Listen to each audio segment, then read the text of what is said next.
Hey, what is up, everybody, and welcome back to The Inforium, a show about productivity, personal finance, business, and, well, becoming an adult, I would say.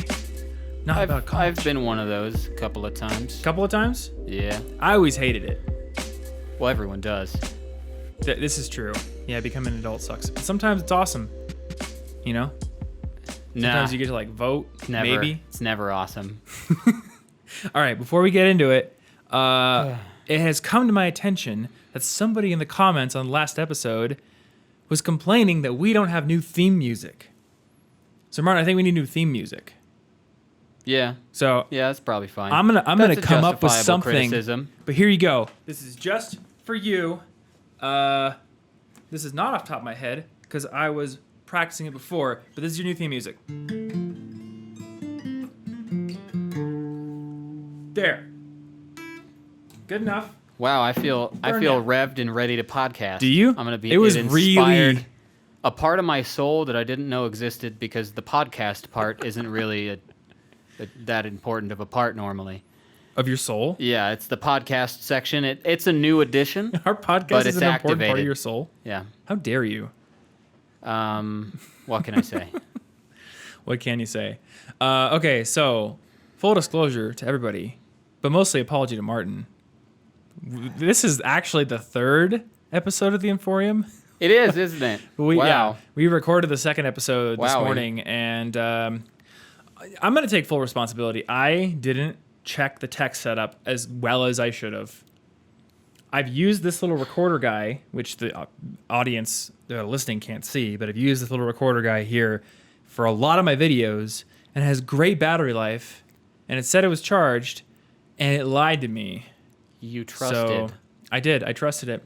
So now it's got fully charged batteries and power backup. I love a power backup. That's what I love. Gaff tape the power backup to the back of this reel-to-reel recorder, but we're good to go. Yeah, this isn't even the same topic you were going to hear about. No, we can't do the same topic. It's a brand new one. We're going to sit on that topic. We've tried re-recording one right after it. It feels terrible. Now, we did that once. The last time we had to re-record was also my fault, wasn't it? Every time we have to re-record, it's your fault. One time you let Tony Hawk licensed music be in the episode. That was what it was, wasn't it? Or was there another one? Explicitly, well, that might have been another one because I remember specifically saying we can't do this. That's licensed music, and you were like, nah. And then later you were like, after we recorded, you were like, you got a point, actually. I remember in the moment being like, it was very helpful. I'll find a way to make it work. I'll do some kind of EQ trick or something. I'll do the reverse Tony Hawk. But no, trick it didn't work. Do an audition.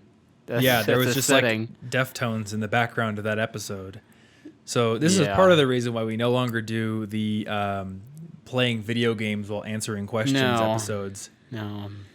The other reason is it's really hard to answer complex questions. I would say that we can only answer certain kind of questions like that in a way that'll come out cool and organic. But usually it's weird because I'm focused. So it's like half an answer and then you got to wait. And then the rest of the answers come in a second. Yeah. So this week we are going to, I want to say return to our home buying series, but I think a more accurate term would be to reboot the home buying series. Particularly because it's a new titled podcast. New titled podcast. And I also, I was intending to do an episode on the financial side of buying a home, just like mortgages, down payment. And I think that's what we're going to focus on a lot here. But I asked for people's questions over on Instagram and Twitter, and I got a lot of more basic questions. Like, should you buy or keep renting? Like, when does it make sense to buy? A lot of the more preliminary questions. Okay. So we're going to do an episode about buying a house because my fiance and I are in the process of doing that right now, along with basically half the people I know, it seems. That's true. Lots of people be buying houses these days. My friend Matt was like, "Oh, you buying a house?" I'm like, "Yeah." He's like, "Oh yeah, I did too. Andrew just bought one. My brother just bought one. My friend Nathaniel just bought one." Like 3 or 4 people in Iowa recently bought them. 3 or 4 people in Iowa recently bought one. Everybody's buying houses. Our friends from Des Moines moved here with the intention to buy one. Though. I'm a loner, a bit of a rebel. Well, let's put it this way. So your job on this episode is to ask me whatever questions you would like to know for when you do intend to start buying a house. Do I ever intend to start buying a house? That's the number Are one you question. telling me you don't want to have like a quaint little house on Bainbridge Island someday? that Oh, you own? no, I'm saying that. I mean, I guess that sounds cool. Where you can, But I don't know, grow your own kombucha. I need to like do a lot of other stuff first. like grow kombucha. Yeah, well, yeah, you just grow it in puddles Yeah. in the ground, and you scoop it out with a ladle. Now, make sure this ladle doesn't have any BPA, or your kombucha is spoiled. That's true. No BPA in the ladles, otherwise you're gonna get Twitter canceled. And also, Would I drink out of a kombucha puddle? That it seems is- like the kind of cool fantasy thing that would happen in the Fairyland series. and I would be down. fermented Yeah, slightly. yeah, it's like So maybe that's gonna help with any like standing liquid problems. it just teams up with the other bacteria in the ground to make a different kind of kombucha. Yeah. Deadly kombucha. Yeah, maybe we don't want that. It's gonna be great.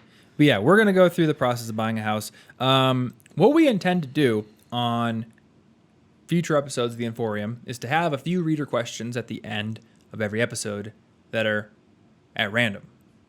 Yeah, 'Cause yeah. I if, thought if that would you're be a not that fun into way. the topic, there's still something for you if you have the habit of listening to us regardless. Mm-hmm. There might be something for you at the end, a little grab bag. This episode, I got a bit of an outline, and a lot of that is questions I got from readers. I don't know why I say readers Yeah, always. I know, right? It's like I've listeners, recently caught viewers. myself typing reader questions when typing it out. They're like, I mean, if you're reading the podcast, we don't transcribe it, so I don't know how. We got cult member questions. Maybe we should, but that's another thing. Cult member questions. Cult All right. member questions. If you submit a question to us on social media, you are officially a cult member. Welcome. Your initiation ceremony is next Wednesday. You need to purchase a hooded robe by then. Cool. We got a discount link for you. Yeah. But yeah, I got a bunch of cult member questions, so we're gonna go through those instead of doing random reader questions today. But first, I want to start going through the process because this is what I've been doing recently, and then you have questions for me. I do. So I don't know what your questions cover. I've got the hard-hitting questions that need to be asked. Do you have any questions that are like basic, like beginner questions? Probably all of them. But Okay. I don't know what counts as beginner. Like, how expert level can you be at buying a house? Well, one thing that I'm currently doing is building a highly advanced calculator in Excel that will help you figure out if you should pay private mortgage insurance or pay your full 20% down using macroeconomic trends. That's like a step further than most of my questions, because my answer to those questions to myself is, I don't know, I'll figure it out later. That is everyone's answer to that question, as it turns out. Also, which is because why I I'm not wanna build opposed that. to PMI, because, I mean, if I really want the house, I'm willing to pay costs that are obnoxious for it. We're going to talk about that But- later in the episode so, because a lot of people want to Mine know are all about that. before that point. All right, start me out with a question. All right. And then we'll slowly work into the process. I'm gonna try to break down the entire process from I've decided I'm interested in buying a house to I have gotten an offer accepted. Oh, look at that. I'm that- prepared. Is that paper? This is the new iPad. It folds. It's Samsung it's couldn't the figure folding, that out. It's the folding one. It's, Actually, apparently Samsung could figure it out. Tony was telling me they have like a new one coming out that doesn't crease in the middle, break the screen. But hey, they figured it out. Well, with I paper got a long time this ago. one, and it was $0. So It's actually a pretty good price. let's see. What's the most basic question on here? How long should you know you want to live somewhere before it makes sense to buy a house? Ooh, because this if I is- only want to live somewhere for a year, it seems pretty ridiculous to buy a house and then hope I can sell it in year 2. Obviously, there must Yes. be a line at which it makes sense. This is a great question. And there's several different answers to this question, but my main answer here is decide you want to be in a place for like a while. What's a while? Um, We've been here. This 5 is the years. 4th year in Denver. 5 years. Let's just say that. Okay, so Like, five more I'm years. sure people could come up with different like crossover points. Trulia has a calculator that I found while I was researching this, where you can put in your rent, you can put in a house, and it'll tell you at what point does renting become more expensive than Ooh. buying the house. Now that sounds like a pro way to do this once you get into it. Yes, That makes I sense. want to know their methodology. I want to see the equations because they say they factor in the down Just payment hack and it. things like that. I have a calculator that I would highly recommend people check out if they're interested in this episode that will show you like how much a house will probably cost you per month with everything, and then compare that against your rent. But you got to put on a huge down payment. There's no guarantee you're going to be able to sell it at a profit or even at break even. So yeah, my rule of thumb is if you want to be in a place for 5 years and you're like, I'm willing to go to a neighborhood where I can afford to buy, then it makes sense to start looking at buying if your financial situation is going to work with that. Okay. That makes sense. So like it's tough to figure out a general answer here on the finance question because different markets and different like neighborhoods are going to have a different balance between is it cheaper to rent or cheaper to buy. Yeah, and obviously most of the neighborhoody questions are all personal preference. How would you know it makes sense financially? What percentage of income, if you did that calculator and it was like, this is how much it is a month total, what percentage of income would you want for that? Because I know that a lot of places in Denver here, they'll test that you can make like triple the rent before you're approved. Is that pretty reasonable? Yeah, house, that is. You think? That is. So the government, I think it's like the FHA, typically wants to see your housing expenses would be 30% of your gross income. Okay. So not even take home, it'd be gross or less. There's a guy, what's his name? I put it in my notes here. David Bach. He wrote this book called The Automatic Millionaire, and he said 29% of your gross income could be your housing expenses, or if you're debt free, up to 41%.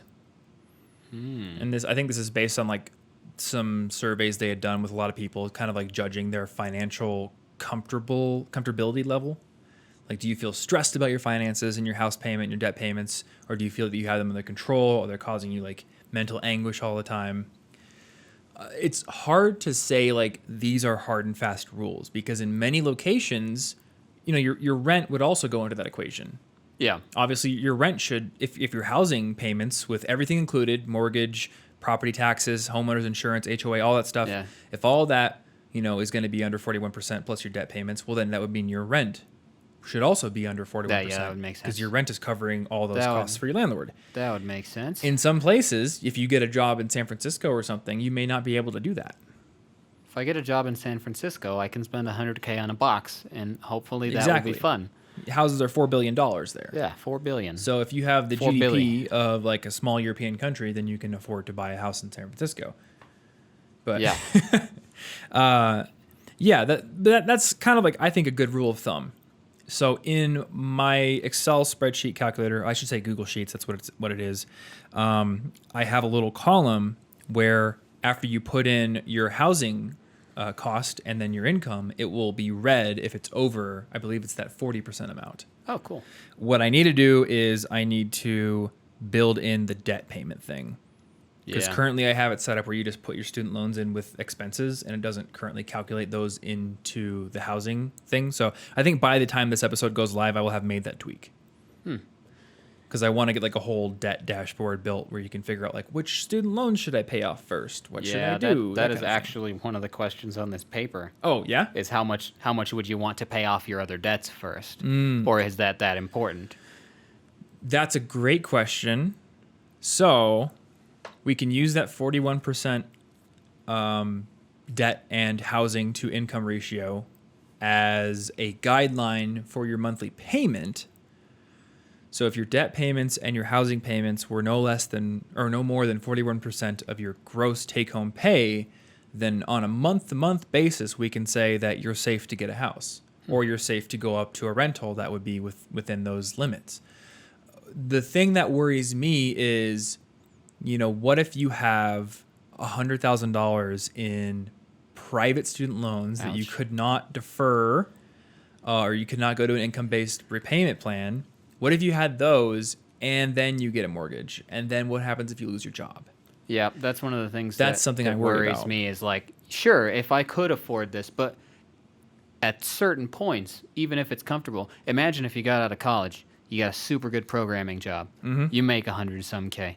I've known some people to do it immediately. Imagine that they do all this, they fully extend to the 41%, bam, they lose their job somehow and can't find a new one in the area. It's like, well, you used such a difficult to replace income. Yeah. So here's my thinking on this. COVID-19 has changed the picture right now because it's introduced a lot of uncertainty that we've never had to deal with before. Because of that, I'm not really sure what I would recommend in these times. But if we're talking about normal times, I'm not going to live my life operating on the fear that I couldn't make enough money to live, like, say, a year from now. I'm probably not going to operate on the fear that I couldn't make enough money to live 6 months from now. But maybe I would operate on the fear that I could lose my income for 3 months. So That's what fair. I would say is, can you save up 3 to 6 months of savings that could cover your minimum student loan payments and your mortgage? That's fair enough. And that's money you would not touch for your down payment, closing costs, buying a big old L couch for your living room once you have your house. Like, as money you that is your emergency fund, essentially. Yeah. Can you save that much money? If so, let's consider the savings question basically solved in normal times. Maybe you ought to be a little more conservative during these times. Maybe who right knows now what's you going on. want to tack on several extra months or whatever you feel. Yeah. 'Cause Just consider obviously your life own- situation. Your own job market will be different. Mm-hmm. Might be easier or more difficult to replace in your area. Yeah, and like what kind of job do you have? Do you have a remote job doing programming? Maybe that's not as under threat from the pandemic as something else. So Yeah. there's a lot of risk tolerance calculations that go into this, but the main thing to consider is if you have a rental and you lose your job and you have to give up the rental, you give up the rental. You know, maybe you got to go live with roommates. Maybe you got to go move back with your parents. You've lost the rental. That's all you've lost. If you buy a house, you put in a huge down payment, you take a mortgage, and then you cannot pay your mortgage for a certain amount of months, your house will go into foreclosure. The bank will repossess it, sell it off, and as far as I know, you have lost your down payment and your house. Wow. And your credit has been affected more severely than losing out on your rental. So I think it is very important to be relatively sure you can handle those payments, even if there was a temporary disturbance in the force / your income. Yeah. Glad to know mortgage still lives up to its etymology. What does that mean? Means Like, what's the etymology behind mortgage? it comes from, now I can't say necessarily that it comes from French, but probably, otherwise it shares a root that French also shares. But it means like a dead or death agreement, meaning that when you fail to pay, the agreement is dead. This house is no longer yours, Oh, yeah. and you lose. Mm-hmm. You win nothing. Now, Good day, sir. everyone should do their own research when it comes to what it would mean if you got foreclosed on. Ask your mortgage lender these things. But it's not like you miss one payment and they're like, boom, I imagine we're more foreclosed, you're forgiving out. than like several hundred years ago. Yeah. The bank, like, foreclosure is little- basically the last resort option, where they're gonna repossess the house, they're gonna sell it at auction, and they're gonna try to make back what they've loaned you through that auction sale. Yeah. Sometimes they don't even get what the outstanding loan balance is at auction for whatever reason, and then there could be further legal proceedings to make you pay that difference. Ooh. So I'm sure you get a couple of warnings before it gets to this but stage. yes, so the bank doesn't want to have to do that. Doesn't sound They're fun. gonna want to try to work with you to get the money from the person they signed the agreement with. So there are things that mortgage lenders will do sometimes, like, you know, allowing a payment to be deferred or allowing smaller payments for a while. Like, they're gonna try to work with you, but it's not like they're just gonna be like, oh yeah, just don't pay it for a year, it's fine. That's not gonna happen.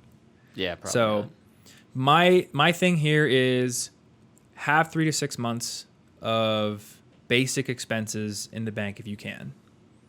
That's you fair know? enough. Not living in the constant fear that what happens in 4 years. Mm-hmm. If I trip and fall, it's like, that's fair. You don't want to mitigate so much risk that you simply refuse to live if you don't Yeah. have 30 years of safe life saved up. Exactly, yeah. I mean, it's just like insurance companies, right? Like insurance underwriting, they set their rates based on like statistics, but they're not like, well, statistically, you are going to die someday, so we're not going to give you insurance. You know, it's like, Yeah. there's acceptable risk. Statistically speaking, you seem to be mortal. So So yeah, we're not going to give you a policy. Like- Only immortals get policies. yeah. Okay, so did you have any other questions that seem like beginnery, or was that it? What if you can't start any of this? What if you don't have great credit? Is there any single thing you can do that isn't simply wait several years until your credit's better? You can get a mortgage with low credit. Really? Yes. I forget the exact Okay. number, but I think if you're below, I want to say wouldn't- 550. I wouldn't have expected that. If you're below 550, you can get an FHA loan, but you have to put 10% down. It may not be 550. I didn't write the exact numbers down here Interesting. because I was doing like basic research, so we can link to it in the show notes where there was like some article I was reading. But yes, it's like mid 500s. If you're beneath that, you can still get it. I don't know if it's like, I don't know if you're gonna get it if you're like totally in the dumps, but you will have to put 10% down, and then your interest rate may be higher because your credit report, or your credit score makes sense. influences your interest rate. So let's get into the process here. Yeah. So I guess like the first thing is deciding whether or not it's time for you to buy a house. We kind of covered that. My rule of thumb is I like the area. I'm willing to spend 5 years here. You know, maybe plans change, but like you're thinking this is where you want to be for the next 5 years. At least at the moment, that feels like something where you're not clearly against it. Yeah. Now, there are going to be people who are like, dude, you could just house hack. You could buy a house. You could rent out 2 rooms to 2 people. You could like live mortgage free, basically have them cover it. And then you could just move out whenever you want. You know, some people do that. If we're ever going to cover that stuff, we'll cover it in a future episode. That sounds complicated. Right now, we're going to cover the basic scenario. You and or your life partner want to purchase a home for yourselves. And it could be a townhome, could be a condo, could be a single family home, which is, Oh yeah, condos. you know, condos are things. Totally forgot about that. That's just like an apartment you buy. Exactly. basically. Yes. There's condos and co-ops. They're a little bit better. So condo, believe you're literally buying a unit in a building. Yeah. And then like co-ops, I think you're like buying into a company that owns the whole building. So you don't like straight up own your unit. You own stake in the company. That's interesting. I've not even. They heard have of that their one. pluses and minuses. I'm not super knowledgeable about either of them because I am your typical future suburban dad that wants a 3-car garage. So I haven't looked into them much, but they do exist and they are options. So yeah, decide it's time. The first thing you want to do is, number 1, figure out like what kind of life do you want to live? Do you want to have a condo in a hip part of the city where you can go to a hipster restaurant or hookah bar, or I don't know, whatever people are doing these days, mustache waxing bar right down the road? You could. Or do you want Mustache your wax typical... You could get a While getting mustache a nice wax cocktail? while drinking a nice cocktail. That's delightful. Right there. That's not too that's far. The place. That's not too far off, actually. The hairstylist I go to like is like, "Do you want a beer?" Oh, it's So- pretty. It's pretty close. It's pretty close, and it's like it is a nice like craft local beer. All right. So I don't know. Maybe I could ask her like, "Can I do a mustache wax and have a cocktail?" Yeah. That's. And if not, is that a value add that would be worth adding to your business? I don't even know. How would that even work? You'd be trying to drink with. It would be really Like, it'd I be don't really think that's gonna awkward. work. Maybe with a straw. It's a beer hat, like one of those hat things. okay. They put the cocktail there. You got a straw Yeah. that goes under, so they have room to work on the mustache, Naturally. and you're good to go. This is obvious. This is business 101. This should be in business schools. We should be charging for this. Okay. Now you need to figure out your budget. So budget means a couple of different things. 1, your down payment amount, and 2, your, I'm going to call it monthly hard cost. There are for the monthly amount, there are 2 numbers that I'm considering when I'm looking at buying a house, which I am right now. So there's one where I call it's monthly hard cost, and that is the amount of money you have to pay every month to live in that house. So that is not just your mortgage amount. That's mortgage. That is going to be property taxes, homeowners insurance, HOA fees if there are any, utilities, and then so that's your hard cost. And then I have another one I call full cost, which is the hard cost plus your recommended savings. So when you own a house, the buck stops with you. If a toilet flapper valve breaks, you got to go to Home Depot and buy a $10 flapper valve and change it. If your roof gets blown off in a storm, well, maybe your homeowner's insurance is going to pay for part of that, but anything else, you got to pay for. If you need new windows, you got to pay for those. So when I used to run Listen Money Matters, my friend Andrew built like this whole software tool called Investable, which is for real estate investors. And it kind of like helps you figure out, given a certain purchase price on a certain property, do you think it'll cash flow? Which means like, will it be profitable at a certain rent? And it'll use like economic data to figure out what's rent likely to be on that property. And then what are your utilities costs, all of these kinds of things. And there's what he called major minor capex. And these are basically minor maintenance and major repairs. There's like certain amounts you should save. And I think he had the major repairs pegged to like 1% of the property value every year. So I'm pretty sure that my budget tool, which anybody who wants to follow along it's at thomasjfrank.com/budget tool, just one word, no dashes or anything. I think I'm using that 1% of the purchase price or appraisal value as major repairs, and then minor repairs, I think I have it at like $50 a month. Could be more, could be less. You never know, but I call that recommended savings. I would probably keep that in a low-risk investment that's liquid. Like, I don't know, like a Vanguard bond fund or a money market or something, Or once you get to a certain amount of money invested, maybe just keep it in an index fund or something so it's usually making more money. And, if there is a downturn in the market, it's not going to wipe you out. But you do want to have money around for repairs. Okay. Because otherwise you're going to have broken windows or credit card debt. Either one you don't want. So you want to think about that. And you're going to get what I call like that full cost. And then what I like to do is compare that to what my current rent is. In my case, the houses I was looking at, that full cost was always like well below what I'm currently renting at. So for me, it's like a no-brainer to buy a house as long as I had the money saved up for the down payment, because I'm going to be paying less per month, which even means that I can afford to increase my monthly savings goals to kind of put back the money that I took out of my investments for the down payment. It's just cheaper every month. So that's like the main thing to be considering. And I guess let's talk about down payment. So I think you had asked like how much money you got to put down. I don't remember. Though it's a good question because I've heard varying figures from like maybe Iowa had some sort of first-time home buyers thing. I don't know if that's a state-by-state or a national thing here, what that is, but some people I've heard can get like a sub 10% down payment, but otherwise I've heard 20 or even 30 in some cases. I've never heard 30 that be was recommended. In extenuating circumstances of like needing to prove. Yeah, maybe that could be like if you had terrible credit or something. Yeah. I do know like usually a friend I hear 20. Yeah. A friend I had in college, her parents actually put down 60% on their place. I guess they just really didn't want to have a mortgage that was very much. I have family who just dropped the whole thing one time. Just like cash? It wasn't an expensive house, but yeah, just the whole thing. Some people do that. I mean, my landlord bought this place in cash. Like the dramatic gesture. It feels great. You do get to drop like 10 pounds of money. And you make sure that you have it in bills in a suitcase.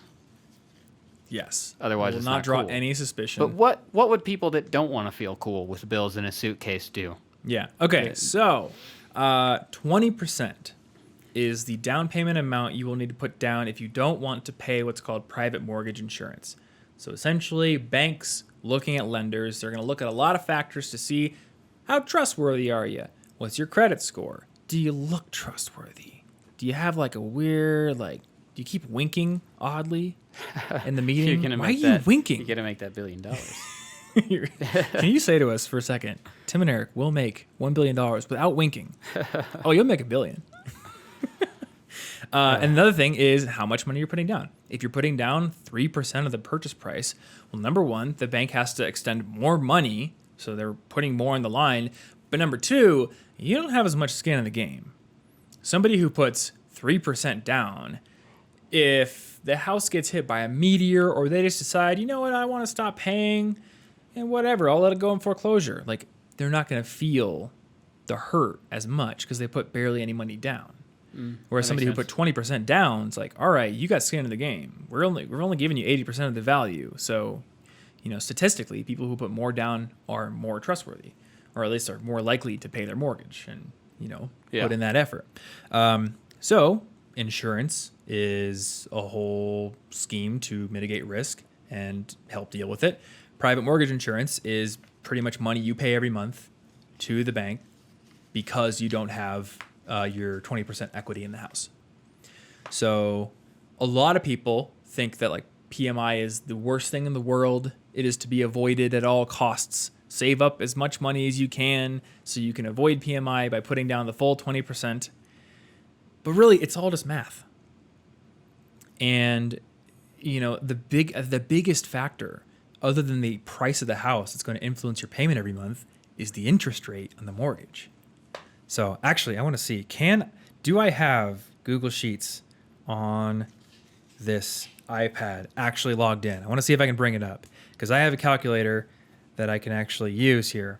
And I even have numbers built in. So here's my house comparison.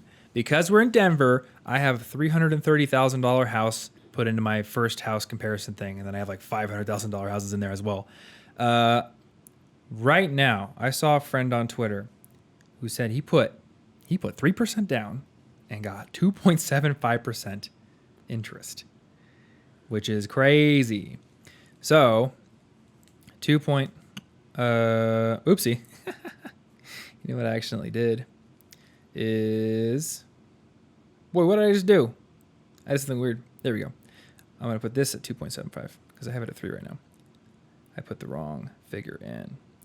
2.75 on a $330,000 house, and I have the down payment at 3.5. So that's $11,550, which is crazy. What the heck just happened here? It thinks I'm putting in 275,000% interest. Okay, here we go. That's pretty bad. Here we go. Okay, so if it's a 2.75% interest loan, then your payment per period on this $330,000 house, with the loan amount being $318,000 because you're only putting 3.5 down, is $1,300 per month. That's just the mortgage. So that's 2.75%. Sometimes mortgage rates are at 4.5%. So let's do 4.5 here. If my iPad will actually let me type the 4, be nice. So we had $1,300 going up to 4.5%. That brings us up to $1,613. So an increase in $313 per month, just because you got a different interest rate. And your interest rate is not determined just on you. Your credit score does go into it, but it's also like, what has the government set as interest rates? What are the big macroeconomic trends going on right now? So right now, interest rates are as low as they've ever been. And that is causing people to go crazy trying to buy houses, especially since most people were locked up in their houses for a few months. And now like cities are reopening a little bit. So all these buyers are like, I want to buy a house. And holy crap, the interest rates are so low. I got to go buy right now. Now, on the flip side, sellers are afraid to sell their houses because they're not sure what's coming on in the future. And because a lot of them are afraid to let a bunch of people into their house during a pandemic. So the amount of houses for sale is low. The number of buyers is super high. And supply and demand means house prices are just nuts right now. But it still may be worth it because the interest rates are so low. I mean, if you're somebody, and this is not me, but if you're somebody who is buying like, say, an $800,000 house. I ran this comparison. If it was an $800,000 house at 5% mortgage, that would be about the same as a $1.1 million house at 3% mortgage in terms of monthly payment. Huh. So the mortgage interest rate is a huge factor here. That actually matters. It matters Makes a difference. So much. That's cool. So again, thomasjfrank.com/budget tool if you want to. There's like a housing calculator comparison tool as one of the sheet tabs. You can go in there, set an annual percentage rate, set a down payment percentage or dollar amount, and compare up to 3 houses and see what your payment would be. This week's episode of our show is brought to you by our friends over at Skillshare, which is an online learning platform where you can learn skills that can boost your creativity and even your career prospects across a ton of different topical areas, including graphic design. They have motion design tutorials, video production and editing tutorials, After Effects, Illustrator, all your good old Adobe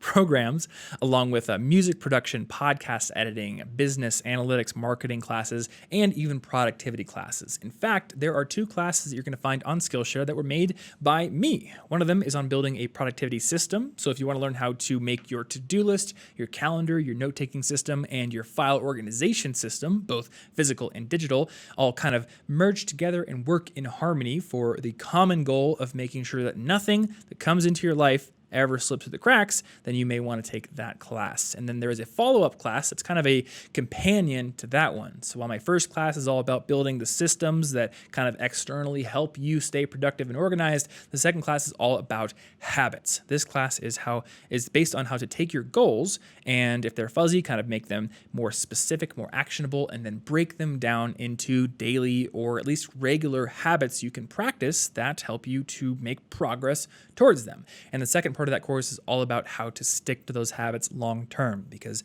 as you probably know, a lot of times we will take on a workout challenge or a reading challenge or a writing challenge or whatever it is, try to make it a long-term habit, but the novelty factor wears off, or we just get busy, things pop up, and we find that, just a few short weeks after we've started working towards that goal, we've left it by the wayside. And there are both internal self-discipline ways and external systems-driven ways to prevent that outcome. And that is what that class is designed to teach you how to do. So if you want to take that class, if you want to take any of the other thousands of classes in Skillshare's library, you can go over to Skillshare.com/geek and sign up. The great thing about Skillshare is that they are a very affordable platform. Their plans start at less than $10 a month. And actually, if you go over to Skillshare.com/geek and you sign up, you're going to get 2 months completely free as a trial to check it out and see if you like it first. So once again, Skillshare.com/geek. And big thanks, as always, to Skillshare for sponsoring this show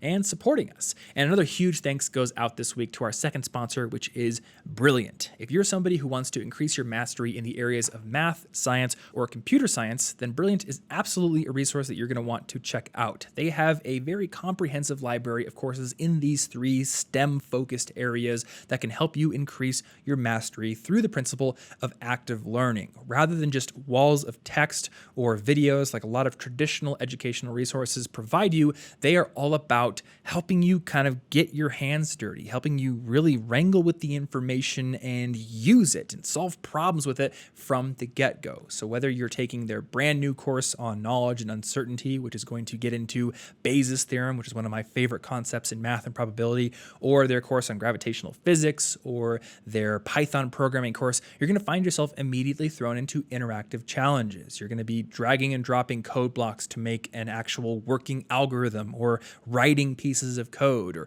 doing actual math problems. And these bite-sized challenges are laid out in a logical fashion, and they're going to sometimes frustrate you a little bit, but only a little bit and only enough to really make you grow and stretch your capabilities and stay interested as well. Now, speaking of that learning library they have a full math education suite, so you can start from the basics of number theory and algebra and work your way up all the way to differential equations and math for quantitative trading and finance and more advanced probability and statistics courses. You can go all over the gamut with math. They've got science courses ranging from, like I said, gravitational physics to classical mechanics, computer science courses going over the fundamentals of algorithms, computer memory, all kinds of great stuff. And if you go over to brilliant.org/collegeinfogeek, you're actually going to get 20% off your annual premium subscription if you're one of the first 200 people to use that link. Once again, brilliant.org/collegeinfogeek. And again, thank you so much to Brilliant for sponsoring this episode, supporting our show, and let's get back into it. That's a little bit on the mortgage rates. Anyway, for down payment, you can do anywhere between 3 and 20%. There are also different types of loan programs. Conventional, which is like your regular, whatever. There's FHA, which is like first-time home buyers, like national. I think like it's 3.5 is the minimum for FHA, but the credit requirements can be lower. Then there's like VA for veterans. There's like a rural one that I don't know much about. And then, like you said, there are state ones. I don't know much about the state ones because I don't live in all 50 states. So if you want to know about the state ones, Google your state. Or if you don't live in the United States, Google, your province or whatever governmental space you live in and see like what are the programs available for first-time home buyers, because there often are on a more local level.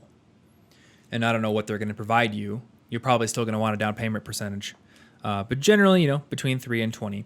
Very important thing to notice, or to note here though, if you are in the United States and you get an FHA loan and you put less than 10% down, you're going to be paying PMI for the life of the loan. Not just until you've hit 20% or so. Exactly. Now, what I learned in talking to my mortgage lender is let's say you put down 18% for whatever reason. Thinking, you know what, I'll pay a couple of extra mortgage payments, like a couple of extra principal payments, and I'll get rid of the PMI in 2 months. You can't actually do that. From what I've been told, if you're getting PMI, you got to pay it for at least 24 months. So you're going to have 2 years paying that regardless. And then and what else? The other things he said was if like once you get to the 80% loan to value ratio, which is you have 20% equity, you can call and ask to have the PMI removed. And then I think it's like they're legally required to remove it once it gets to a 78% loan to value ratio. So if you could save some money by calling right when you hit that 80%, being like, hey, I got enough equity. Can I stop paying that? And hopefully that would work out. So here's how I view down payment. If you can get the same interest rate at 3% and 20%, and we're not talking about FHA where the PMI is going to be there forever. I think about it in terms of what could I be doing with my savings? So say I have enough saved up for 20% down. Should I pay 20% down or should I pay 3% down? Well, if I pay 3% down, I'm going to be paying PMI. If I pay 20% down, though, it means I'm taking a huge chunk out of my savings that could be earning me money. Yeah, you could be investing that in the market, in a business idea, as all sorts of other stuff. Mm-hmm. Yeah, definitely. Business idea. I could be using it for other real estate Obviously, deals. some of it could be a safety net. I suppose preferably you'd want to not have to remove your safety net. I would never to remove do your my down safety payment, net. right? Yes. You wouldn't be like, I just got a safety net. Let's blow it on a house. Yeah, don't do that. Don't become house poor. Yeah. Like liquid savings is the name of the game. Still have a good savings after that. You must have a war chest. Always. Because life is kind of war in certain ways. Like there's nails on the street that are going to pop your car tire at some point. You got to be able to buy new car tires. That did happen to me last year. So fair enough. It's very real. Yeah. Things the nails happen. are coming. So, and some people are like, well, you can get a HELOC and you can take money out of your equity in your house. But just have liquid cash, I think. Don't be house poor. Don't be dumb. Yeah, because you weren't forced to take this loan. You're choosing to put yourself at that risk. So the way I think about maybe it, don't. Here's how I think about it. If I have the money to do the 20% down, let's say to get from 5% to 20%, I'd have to take out $50,000. That's $50,000 that could have stayed in my investments making money. Yeah. And the only way I can justify the potential losses on that amount of money throughout the life of however long it's going to stay in there. I'm 29 now. If I kept it in there until I'm 70, that's 41 years. The only way I can like mitigate against the losses there is to increase how much I'm investing per month in response to taking it out. Because if you think about it, if I'm investing $1,000 a month into my investments and I take money out to deal with my down payment, but I don't change, I'm still going to be putting in $1,000 per month, every month. That's money I would have invested anyway. So If I don't increase what I'm investing in response to taking money out, that's $50,000 I've taken out, and the gains on that $50,000 over 41 years of investing are gone. Yeah, that's a lot of money. Pretty big deal. Yeah. So in that case, if the PMI is not going to decrease the amount I can save every month or make me uncomfortable in some way, it might be worth paying the PMI. Yeah, would I so pay $80 a month Yeah. for, I don't even know what the gains on 50K over 41 years are at 7%, but you can do the I'd math. argue a few It's a lot. gains. If I can increase my monthly savings in response to taking out money, then instead of calculating the gains across the entire life of me as an investor, all I need to do is figure out, okay, what would I lose in gains from now until my increased savings amount gets me back to where I was? So I took out 50K. I was putting in $1,000 per month. Let's say I am saving $1,000 a month because I bought a house and my full monthly cost is a full $1,000 less than I was spending on my rental. Cool. I can invest $1,000 more per month. It's going to take me 50 months to put that money back, essentially. So I can just calculate the average gains on 50 months. And you can't just be like $50,000 gains over 50 months because you're kind of like stepstoning it back in at $1,000 a month. Yeah. There's math you could do on this. I'm working on building a calculator for it. But at that point, you could be like, cool, those gains I can compare against the cost of the PMI and figure out, are the potential gain losses higher than the cost of the PMI? If they are, pay the PMI.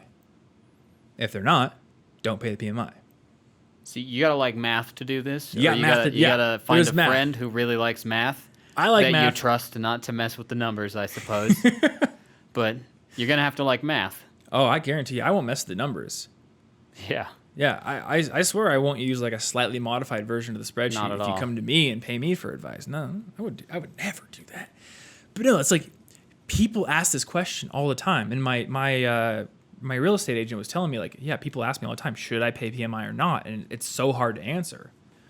Well, in this scenario, it's actually, that you can build a fairly simple calculator to answer the question. The harder question, which I think is more common for a lot of people, is I don't currently have the money to pay 20% down.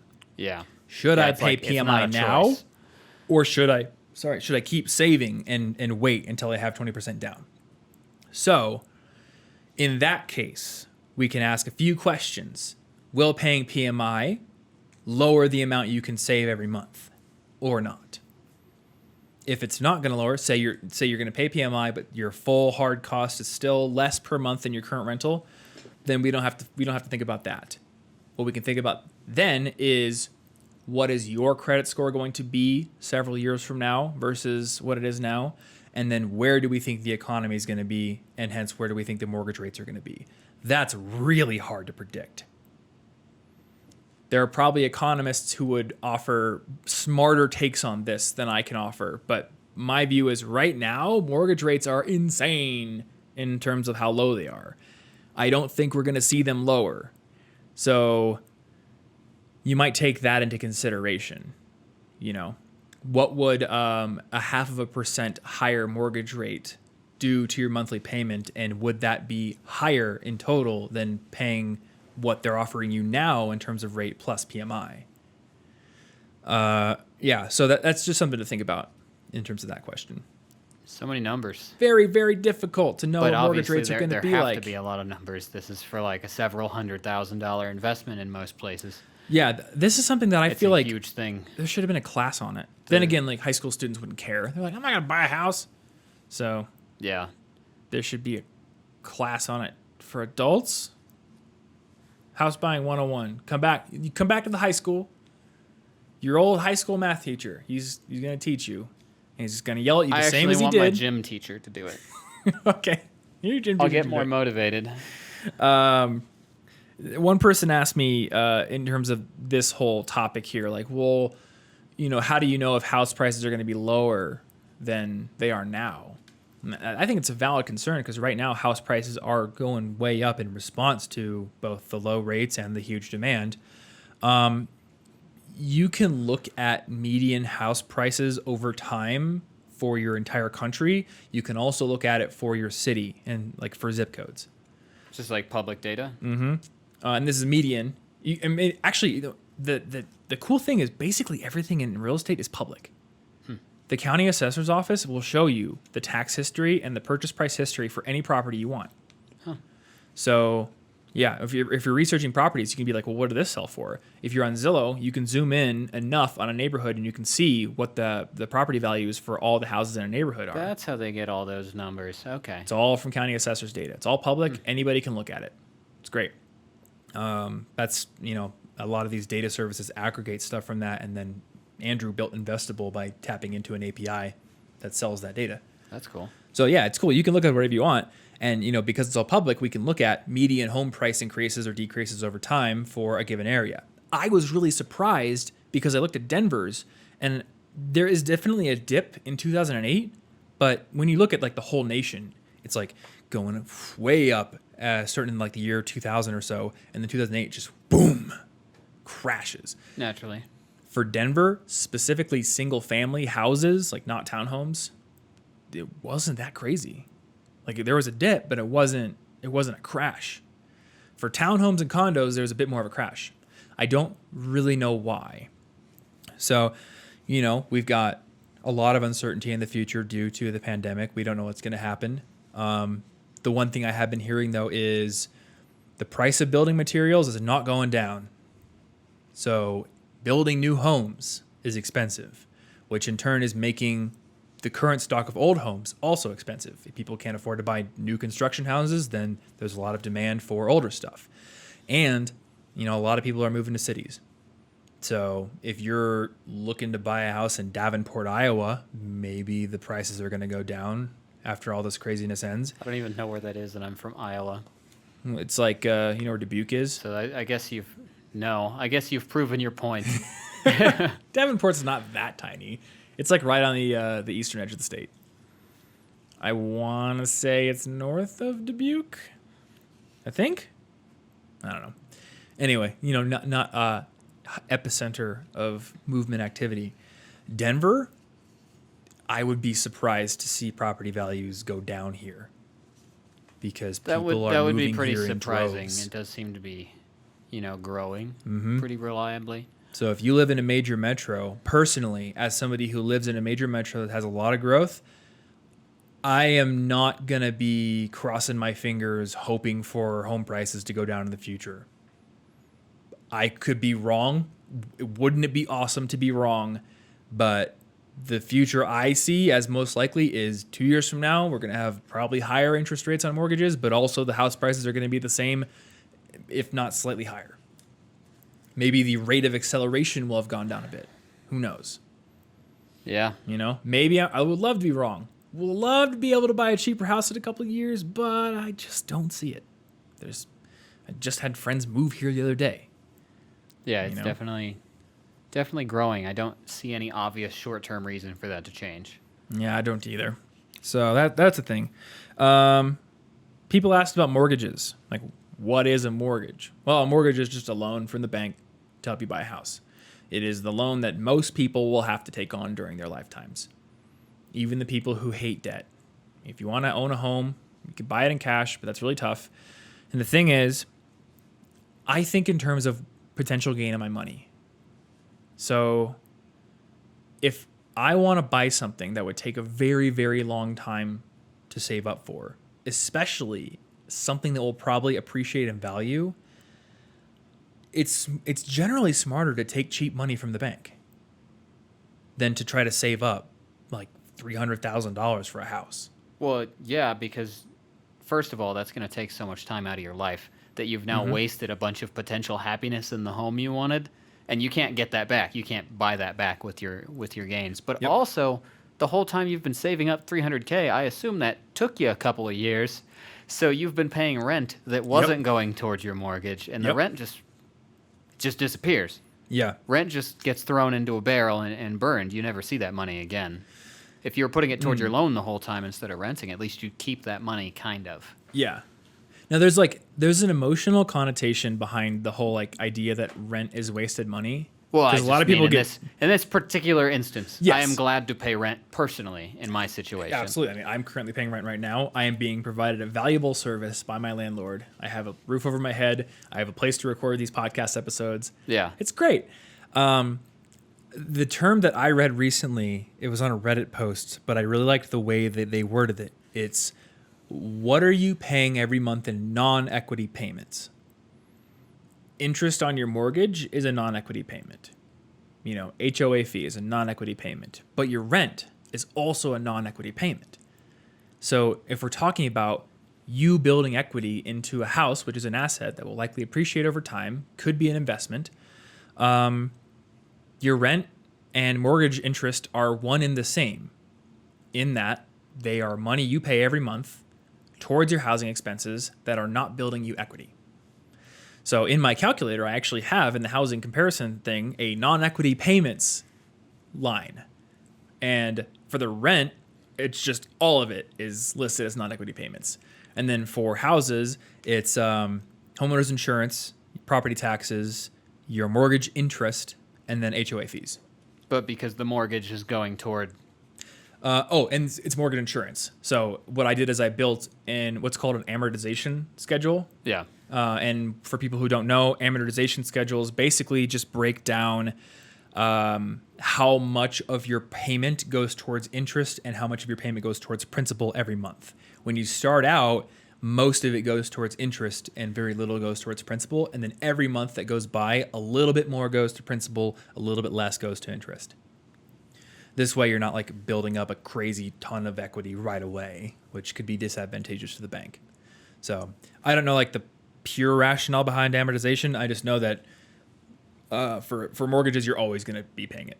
It's never going to be like a pure simple loan where like a solid fixed amount is always the principal and a solid fixed amount is always the interest. It's always fluctuating.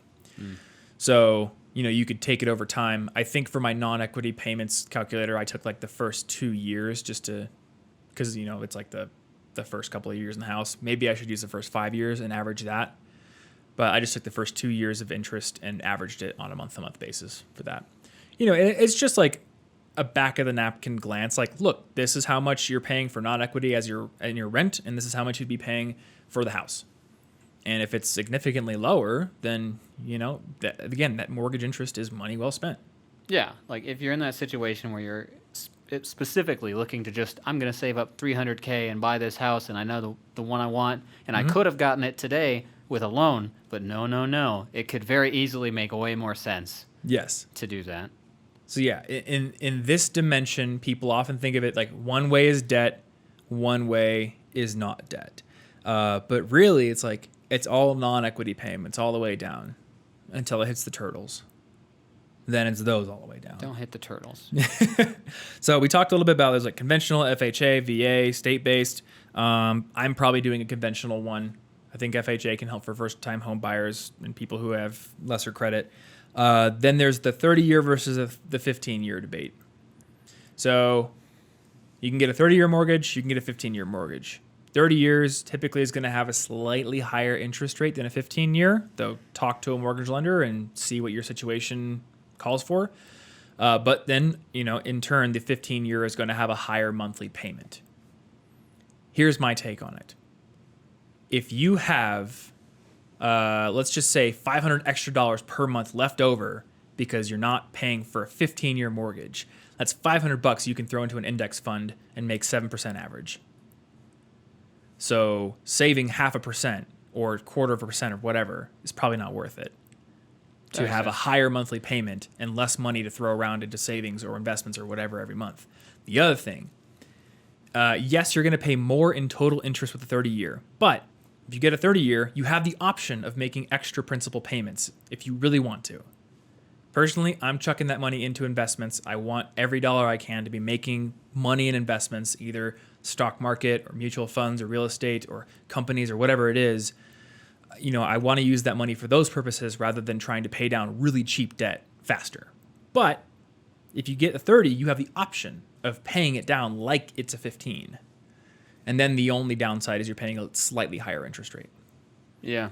But then, say you lose your job for a few months. Well, that's like $500 extra you don't have to pay every month. So, I'd say like optimize for your optionality. And I guess that's all I have to say on that. And then the other thing is like fixed versus adjustable rate mortgage, what they call ARMs. I have 2 ARMs already. I don't need any more. I'm lying about that. I would like Machamp it all day long. That's fair. But I would not accept an adjustable rate mortgage. Tell me what my price is for the life of the loan. The math's already hard enough. Do we really need to make it more confusing and probably worse for you? Exactly. Yeah. Hey, Tony. 1 second. We good? We are good. I just, we're using a camera that has a 30-minute record limit for Martin, and I don't want it to shut off. People got to see your beautiful face. They gotta. Yeah. So I wanted to make sure. What else is going to get them through this day? Definitely not me talking about numbers all day.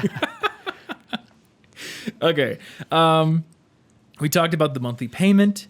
Just to recap there, your monthly payment is not the mortgage payment alone. It is going to be quite a bit higher than that.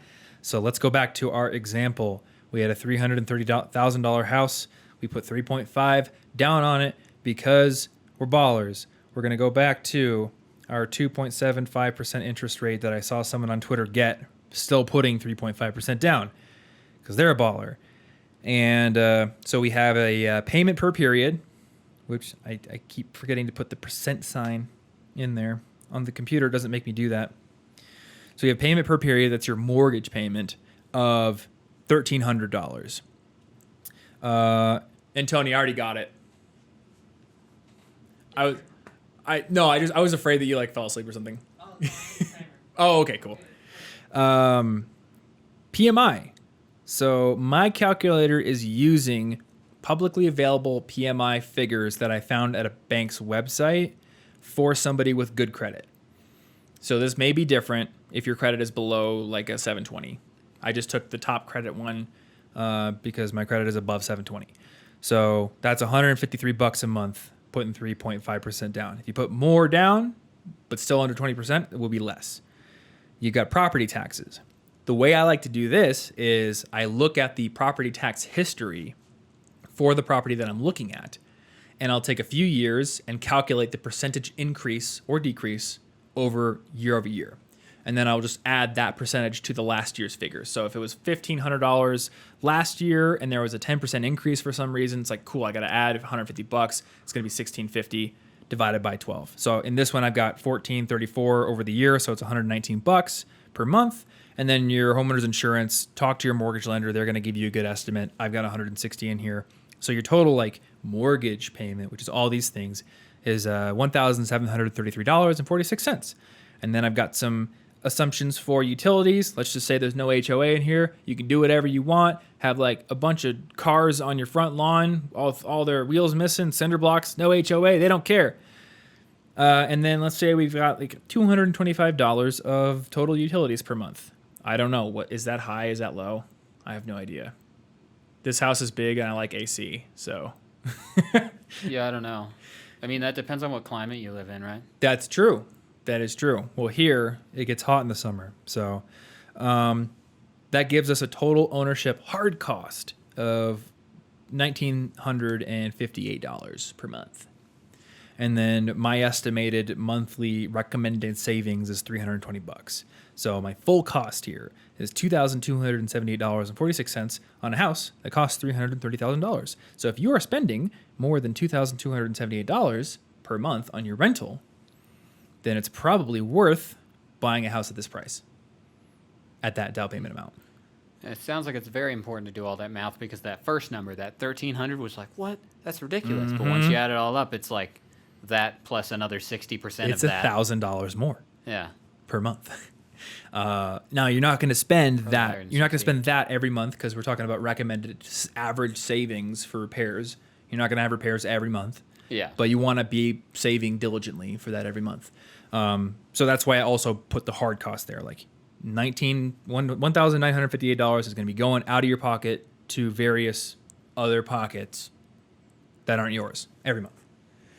But yeah, if you're spending less than $2,000, or if you're spending more than $2,000, on your rent, then that could be very worth it.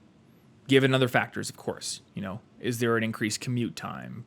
We were talking about, commute times are actually a contributor to unhappiness if they're very long. Oh yeah, we talked about that in the Lost episode. In our Lost actually. episode. Then we'll do again. We'll do it again. And then under this scenario, we have $1,147 a month in non-equity payments. So, when you're thinking about like burning money, that's what you're burning to be a homeowner. And what are you burning to be a renter? So yes, I think it is very, very, very important to run the numbers like this, so you have an accurate picture of what you're actually going to pay per month. Another thing people don't consider is closing costs on the house purchase. So $330,000, you're putting down your down payment. A lot of people are like, that's all I got to pay, right? That's it. But no. Closing costs is to close the deal, right? Not to finish the loan. Yeah, to close the deal. So this is money that you're going to spend up front. Conventional wisdom will say like 2 to 5% of the loan amount. When I talked to my mortgage lender, he was like, it's probably going to be like $5,000.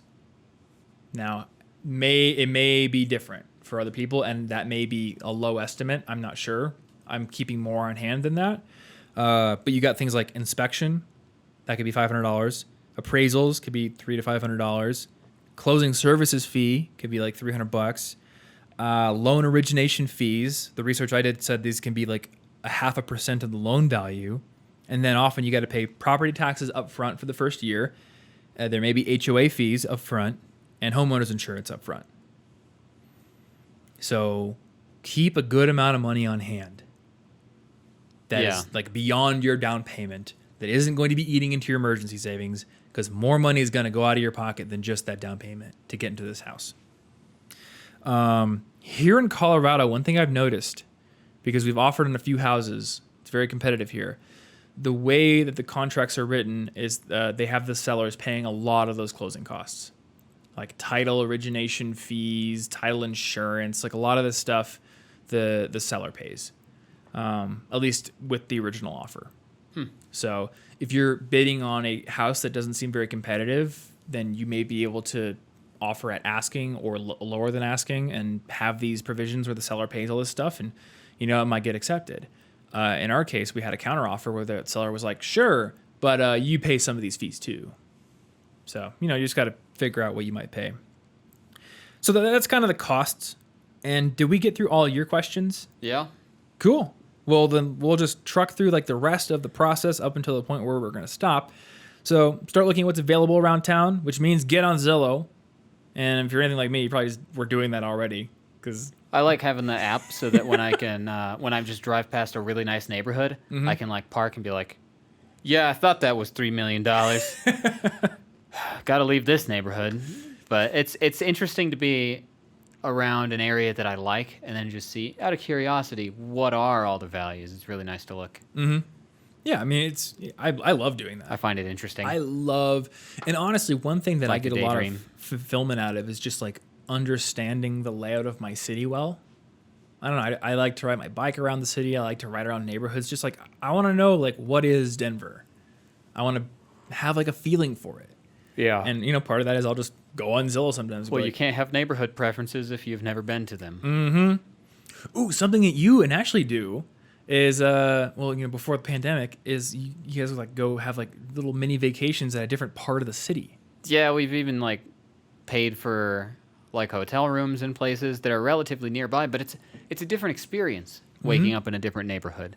And also, it's a much cheaper vacation than doing the same thing in another city where there are travel costs and all that. It's true. And at the end of the day, we could always just like drive home real quick to get something we forgot. But legitimately, we spent 2 days in a different neighborhood, and it felt like a full vacation in a completely different area. Yeah. And it's just like 25 minutes away from where we live now. Yeah.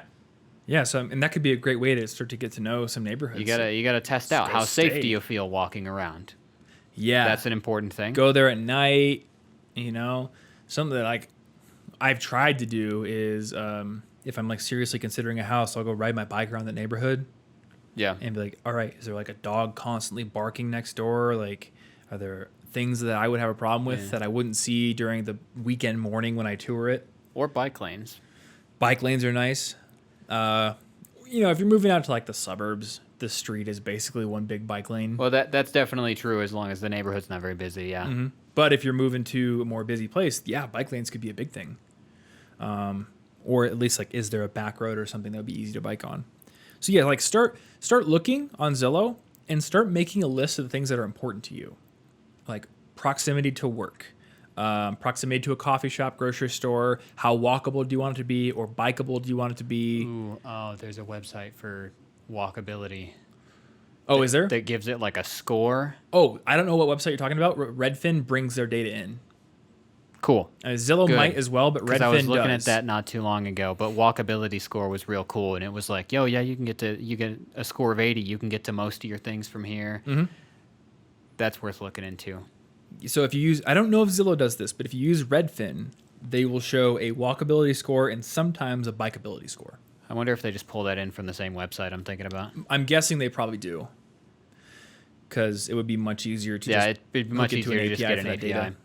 And it would be a good way for that site to make money. Use Redfin or Google walkability scores or something. I will sometimes use, there's like some guy made a radius tool, so you can enter an address and then you can enter a mile radius, and it will overlay a circle onto Google Maps with the address you put in as the center.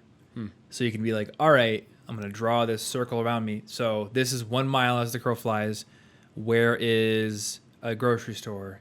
Where I know you're thinking. Where is a coffee shop? Like that kind of thing. I don't know what else. I always think of grocery stores and coffee shops. Like, what else do you want to be nearby? Like a bowling alley, trampoline park. I know, an aquarium. Poke restaurant. It's big for me. Ooh, a botanic garden if I could live close to one. Those are usually really expensive neighborhoods, so it's iffy. Does but, Denver have they're cool. any kind of botanic garden besides the main one?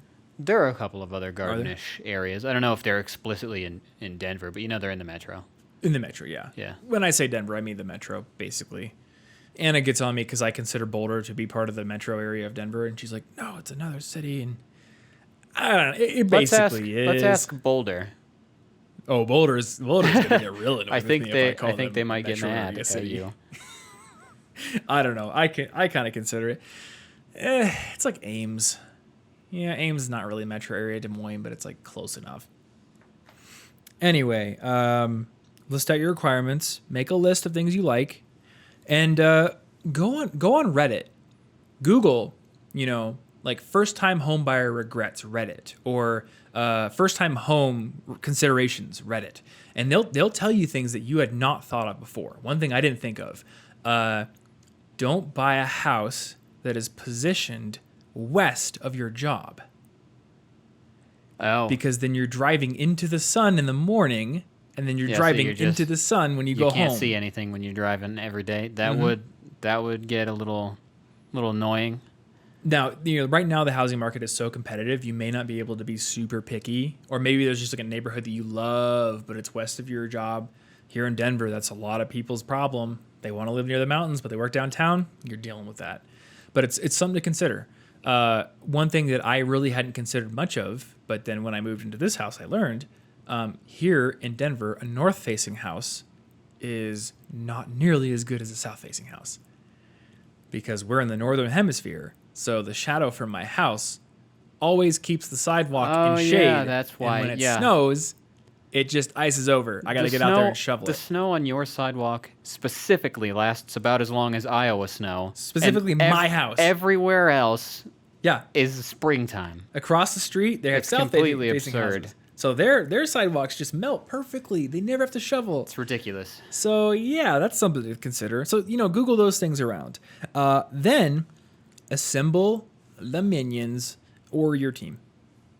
Actually, I don't think your buyer's agent is going to appreciate being called a minion. Probably, unless they're like into that. Hello, minion. Have you found me a house yet? Maybe they'll like it.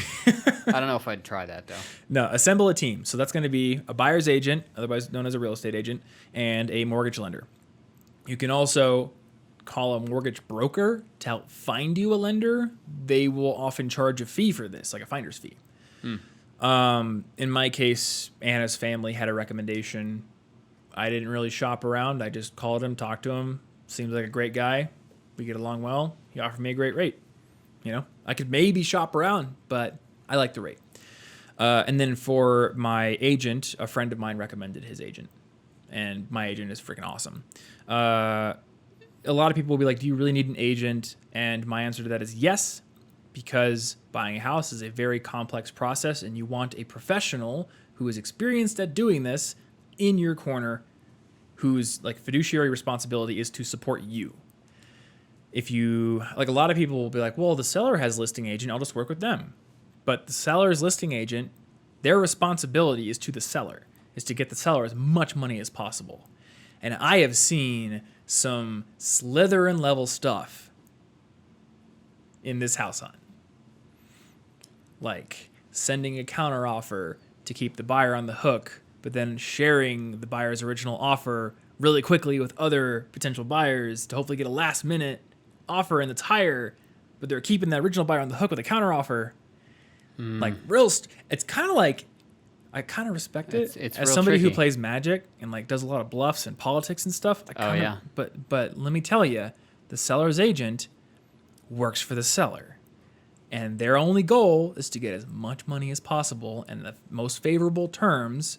So that's going to be like a closing date as soon as possible or whenever they want it. All kinds of stuff. That's what their job is. So I think it's worth having someone in your corner who represents you, even though, it may end up being a slightly higher purchase price. So basically the way that both brokers get paid is it's like 6% of the sale in general goes to the brokers. So the seller really pays both, 3% to the seller agent, 3% to the buyer's agent, typically. But you, the buyer, pay it because the home price is set with those fees in mind. Yeah. Always remember, rent, you're paying everything your landlord's paying because they got to pay it and make a profit still. Home purchase price, you're paying those sellers' fees. You're paying everything they're paying because it's built into the purchase price. They want to make a profit on their home. So just think about that. But, I would say get a good agent. And if the agent sucks, get a new agent.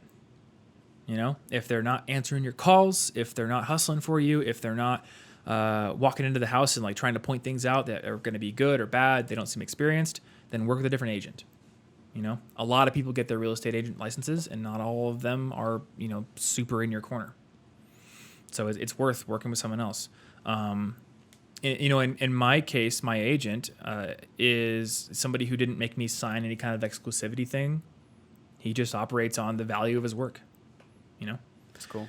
So I'd recommend that. Start touring houses. So I think in the olden days, people would sort of like rely on their agents to bring them houses. You call your agent and be like, all right, dude, I want a south-facing house with a 3-car garage and a big old yard, and it comes with a dog. And they're like, well, I can't get you a dog, but everything else, sure, I'll give you a bunch of listed properties. And they'd look in this thing called an MLS, which is like this secret database of houses that only real estate agents can see. And in the past, houses would go to the MLS first and be there for quite a while before they would hit Zillow and Redfin and Trulia, I think, and all those other ones. Apparently now it's like an hour before they hit Zillow. So working with my realtor, he's just like, just send me anything you're interested in. I can look for you if you want, give me criteria, but like the stuff is going to pop up on Zillow really quickly. You're probably going to see it before I do. So we'll see something on Zillow. We'll do instant email searches. So like draw a circle around the area we're interested in, give it criteria like 3 bedrooms or more, 2 parking spaces or more, things like that. And then when things pop up within our price range, it'll email me instantly. Oh, that's cool. And if I like it, I'm like, hey, can we go see this house? And he's like, yes, we can go see it. Let me ask when I can get a tour in. And then you can go tour. I would recommend bringing a tape measure and taking pictures while you're there. Because when you're at home later that night considering it, you're going to want to be like, well, how big was that basement? Like, how big was the garage? Can we actually fit things in there? So if you have data, you can make a better decision. And then if you want to offer on a house, tell your agent you want to offer. And a good agent is going to help you get a decent determination for what you should offer. So obviously it's like a big old negotiation, right? The seller wants to get as much money as possible. The buyer wants to pay as little money as possible. And right now we're in a seller's market, which means the sellers are at an advantage because there's very little inventory around and there's so many buyers. So a lot of houses have multiple offers. And you're never going to know what the other offers are at the start. You may be able to ask after offers come in, like, hey, what was the offer that beat us? Can we counteroffer? But sometimes they won't even tell you that.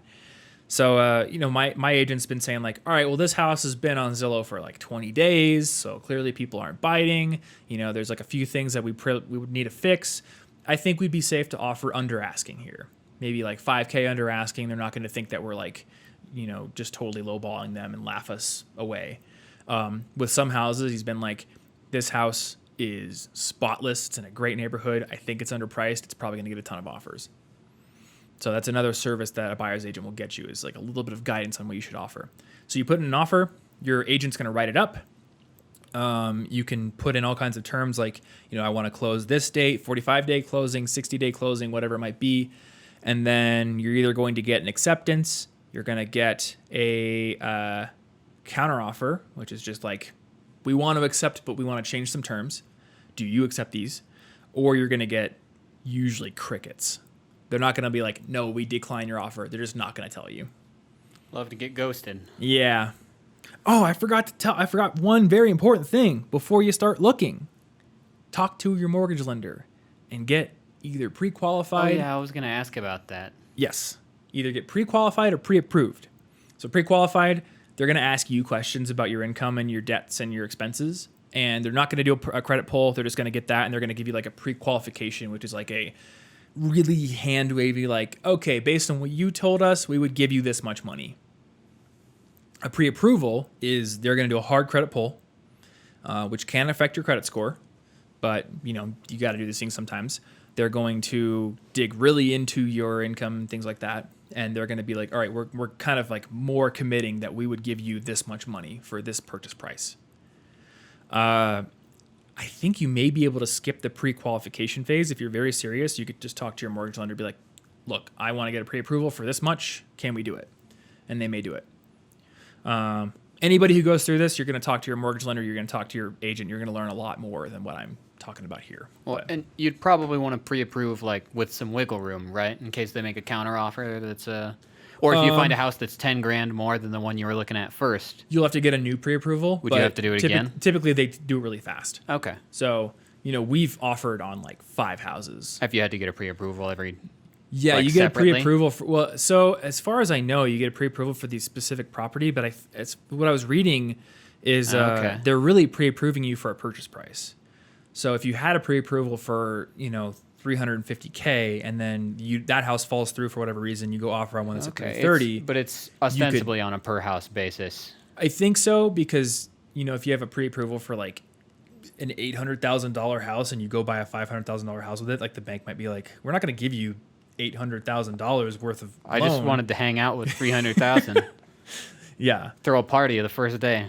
Yeah, exactly. Like Matt Cox went to jail for getting like multiple mortgages on the same property. So the bank is going to want to be like, this is the property that we're loaning you money for, and we're the only people loaning you money for this property. But in my experience, if you have a letter for a property that's more expensive, you could send that, and the seller is going to take your offer more seriously. And so this is a big thing. Like, you need a pre-qualification, or more likely a pre-approval, for the seller to take your offer seriously. Because a lot of people will come in, they'll offer a bunch of money, and then their financing falls through. So typically sellers will not accept an offer unless you have one of those two, because otherwise it might fall through and they might let a more legitimate buyer slip through the cracks. So yeah, get yourself a pre-qualification or pre-approval, whichever one seems more advantageous for the moment. And let's see here. I think we had talked about making the offer, acceptance, counteroffer, or crickets. And then if you're accepted, cool. Now you're under contract. And you're going to go through inspection and appraisal and closing procedures, which I have not yet done. So we'll talk about those in a future episode. Bada boom. We should definitely do them backwards and then say we'll think talk so? about those in a previous episode. Yeah, it'll be fine. Just to mess with people. Okay. Tony, if you want to hit it, we're going to be done in the next probably 20 minutes. So if you want to just like refresh it. That darn, I forgot. I think they had like taken the tariffs off of European imports of video cameras. So now I don't even know what the recording limit is. I don't know. Sony removed it, right? You don't have it on yours, right? I don't recall. I don't film things very long. I'm pretty sure the new Sony A7S III doesn't have it. I'm very tempted to buy it and get like a Sony to Canon lens adapter just to get rid of that stupid limit. I always hated it. Okay, so we had a few questions from Twitter and Instagram. One person said, "Why not rent forever?" Which actually, I'm curious about your take on that because you're continuing to rent. Well, I'm continuing to rent because I don't know where I want to be in 5 years in the slightest, and the idea of committing to one location for 5 years doesn't sound right to me. And I suppose if it never sounded right to me and I just kind of, bounced back and forth between cities, maybe it would never make sense to buy, and then I could rent forever. But there is a cost, and that I will never be building home equity. Yeah. So the reason would be if you rent forever, you can't build home equity. That's exactly what it is. That's it. If you're cool with that, then rent forever. Move everywhere. It just comes at a cost. Or if we think about it a little more tangibly, do you always want to be paying for where you live? That feels like a nothing question to people our age, because it's like that's the only option. You got to pay for where you live unless you go live in mom's basement like a given and watch a bunch of anime all day. But if I'm like 50 and that there's a different like viscerality to that question. I don't know if that's a real word, but it's more real. I could have a house paid off, or I could still be renting. And say I want to stop working so hard. What if I want to go spend a lot of my time volunteering and building houses for people, or you want to intentionally cut your project. Direct income doing something else? Well, if I'm renting, I really can't. It's the same thing as with debt payments, like debt payments reduce your optionality in the now. And I use debt to my advantage in certain times, but like I don't always want to have debt payments because they reduce my optionality. Well, rent reduces your optionality to a degree. And as we've illustrated here, again, number one, when you're paying rent, you're paying all the expenses of your landlord. Now, a lot of landlords buy houses in cash, so their expenses are lower than somebody paying a mortgage, which that is like, it took me a while to figure that out because I was here in Denver and I'm like, man, a lot of places, like what I'd pay for a mortgage and homeowners insurance and all that is more than what the rent is on similar houses in the neighborhood. How are they doing this? And I realized, oh wait, it's people with like millions of dollars coming in, buying these houses in cash. So that way their only payment every month is the non-equity stuff. Yeah. They're just paying homeowners insurance and property taxes and utilities and maintenance. So, they can afford to rent it for far lower because there is no mortgage payment. But, a lot of us can't do that. So that's just the biggest thing. I don't want to be always paying money for where I live. It would be, fair. You're always going to pay some. You're always going to pay property taxes. Like, for the record, I probably don't always want to either. At some point, I might buy something. Just right now, you're going to find a place where you want to be eventually. I don't know. I think, Like I believe someday eventually it'll click, you will. And it'll just make a lot of sense. But if it doesn't at the moment, I don't want to buy and then be like horrified at the annoyance that I have brought myself and of either commitment or having to sell the house. Yeah, which that is obnoxious. The other side of this, because a lot of people will feel like, oh, I got to buy a house now. It's an investment, and I'm throwing away money every month. If you don't know where you want to be, rent is a very valuable service because rent increases your optionality in terms of what you can do if you decide you want to move or whatever. You're not tied down as much. I'm paying to stall. Exactly. You're paying to stall a little bit. If I want to move to Seattle, I want to move to Minneapolis, I want to move wherever I want to go, cool. Wait till your lease is up. That's it. Wash your hands of the place. Or if your apartment has a buyout clause or whatever it is, pay that. Maybe it's kind of pricey, but that's it. But when you got a house, you either got to sell it or you got to try to rent it out. And that's a whole can of worms. My friend Matt had, maybe still has, a condo in Jersey, and he moved out to Boulder, so he wanted to leave Jersey. Couldn't sell the place, so he rented it out. And the property management companies he hired one after another were not doing their job, not finding good tenants, all this kind of stuff. It's tons of headache. Yeah. So, maybe rent payments reduce your optionality over the very, very long term because you're always paying for where you live. But in the short term, they give you options because you're not really committed to where you are. And that's worth it. Yeah, renting is just playing the field, but for houses. Mm-hmm. You don't know what you want to do yet. And the conventional wisdom is like the house you live in is an investment and it'll probably increase in value. But I think it's worth it to consider that in a loose sense, but not like the house you live in is not like an investment. It's a place you live. If you're not buying it with the intention to rent it out or flip it, then it's not like a real investment. It's something you hope appreciates in value. It's an investment in the same way that my Magic cards are an investment. I don't plan to sell them, so it really doesn't matter if they become valuable because I want them still. Yes. Buy it because you want it, because you want to live in it. It's an accidental investment. Unless you're intending to flip, rent, or house hack or whatever. I had one person ask, how open how open are you to the idea of house hacking? Which I believe is basically just buying a house and then renting out a room to somebody else. Or I think, and I have not researched this very much, but apparently some people will use a low down payment FHA loan to buy a duplex and then rent out half of it. I don't want to do that right now. I just want to buy my own house, but it's something to look into. It's something we could do an episode on, maybe. Certainly a strategy. Maybe get a house hacker on the show or something like that. So is a house a good investment? We talked about that. It might not be. You never know. So don't buy it because just because you think it's an investment. Buy it because you want it, and also because it will likely appreciate in value over the long term. Let's see here. I had saving. We talked about savings for the long term versus saving for the long term versus savings for down payment. So somebody asked should you be investing money or saving for a down payment? And my view on this is if you're intending to take a bunch of money out for a down payment, don't put that if you're going to do that in the first 2 years, 3 years from now, don't put that in the stock market. Don't even put it in an index fund.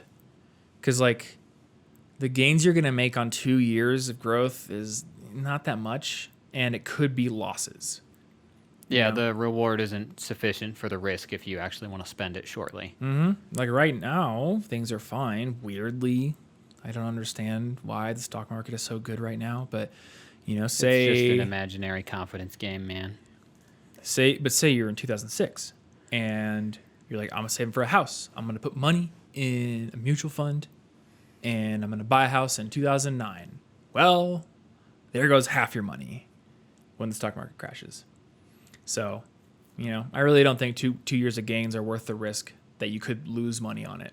Yeah. And it could be a small loss, but it could still be a loss. So keep it in cash, in a savings account. You really shouldn't be investing money that you intend to use short term. Just investments are for slightly longer term. Or put it in a 2 or 3 year treasury bond or something. If you want to make some money on it, put it on something that's it's a guaranteed payment. That's fair. 2%, 3% bond. It protects against inflation, but it's not you might lose 3% on it or something. Yeah. So we asked about current. I think we had talked about current investment rates and prices. So here we go. When do you stop accelerating loan payments and start saving for a down payment? So there's a really good question. Alternate loans, student loans. Well, I'm just gonna put any kind of loans in here. Well, that's just not the home loan. Not the home previous loan. Debt that you're already holding. When do you stop trying to pay those off super fast and instead save up for a home? Yeah. So I will apply this same rule to this. Actually, I got to think about this. So my typical rule for debt payments is anything over 5%, accelerate the payoff. 5% interest. Yep. So my rationale on this is if you look at like index funds in the stock market in general, as an entire market over very, very long period of time, like 75 years, 100 years, our average rate of return is 7%, around about. So to be a little bit conservative, let's just knock that down to 5%. So long-term investment returns in index funds are probably going to give you, we could be pretty confident say you're going to make 5% on those. So any debt over 5%, I say kill it, which means any loans you have, make your minimum payments, and then any money left over that you would be saving and or putting towards debt payments, put it towards the debt payments. Once you have your emergency fund and like a nice savings buffer, of course. War chest. Always have your war chest. Beyond that, though, I think it's worth starting to invest because you're going to make those gains. Now, with a down payment, we just said you're not putting it in the stock market because you're not trying to worry about gains over 2 years of investing. Yeah. You got to make the decision for yourself at that point. Do your debt payments represent? Do they represent like a lot of uncomfortability for you? And maybe there's some math we could build about this. I haven't really done the math on it yet, like early payoff of a 5% loan versus, getting into a house. There's probably a lot of variables around this. I would like to build things like this into my spreadsheet so you can ask more complex questions. But at the very least, kill your 5% and over debt first, I think. Unless you can make a very good case to yourself that you would maintain or increase your standard of living by getting into a house that is going to significantly decrease the amount of money you're paying per month versus your rental. I don't know what market you would do that in. Here in Denver, like what I'm paying for this house, I'm going to save a lot of money buying a house. What you're paying for your townhouse, it's much harder to say. I've looked around trying to like build a payment that would be very close to what you're paying for your townhouse, and it's a little harder. Yeah. So that may not be the case. But if you're in a market where you're like, I would actually save a lot of money by buying a home, well, then that's money you could put towards your debt. It all depends.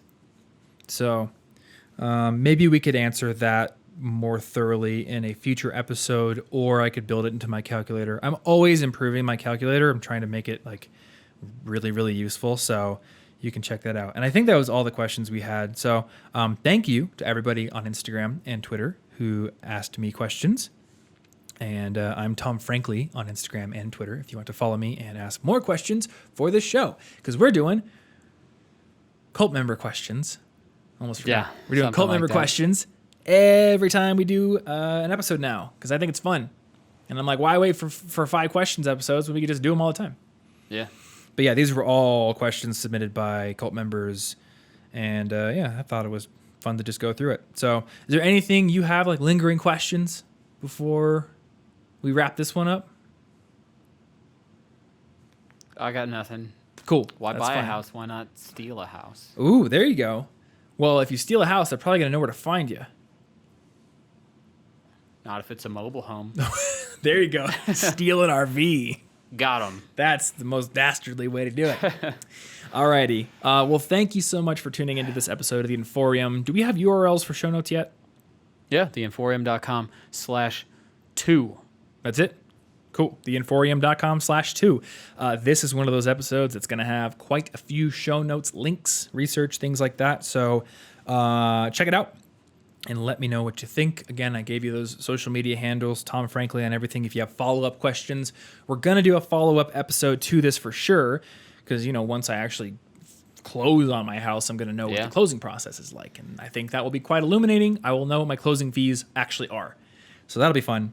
So if you have not subscribed to this show yet, you can go over to theinforium.com. We are on Spotify, Apple Podcasts, Google Podcasts, YouTube, and many other podcast players out there. Just search for The Inforium in your podcast player of choice. Hit that subscribe button, and you're going to get new episodes on the Mondays when they come out. I think it's about every 2 weeks right now. Yeah, essentially. That's what we've been on for a while. So yeah, let's just say every other Monday at, I think it's like 8 a.m. or something like that, Central Time. Talking in TV language. Yeah, something. Be sure to tune in at 8/7 Central. Be sure to tune in when your phone tells you that you got a new one. Or, yeah, I guess have notifications. I don't have notifications. I don't tell people to do notifications because I don't do notifications. And don't do anything I wouldn't do. Well, I don't know. Or would do. Know. Or don't do anything I would do. Don't do anything. Don't do anything I wouldn't or would do. Once again, if you want to get my budget tool where you can actually like run house pricing comparisons, thomasjfrank.com/budget tool, or we will have it in the show notes over at theinforium.com/2. If you want to support this show, support it, then Apple Podcasts, among all the podcast players, has a rating and review system. So if you are an Apple user and you want to support this show, leaving us a 5-star rating and review is always highly appreciated. Otherwise, just sharing this show with a friend or just continuing to listen as you already are is very appreciated as well. So thank you, as always, for hanging out, and we will see you in the next episode. Stay cute.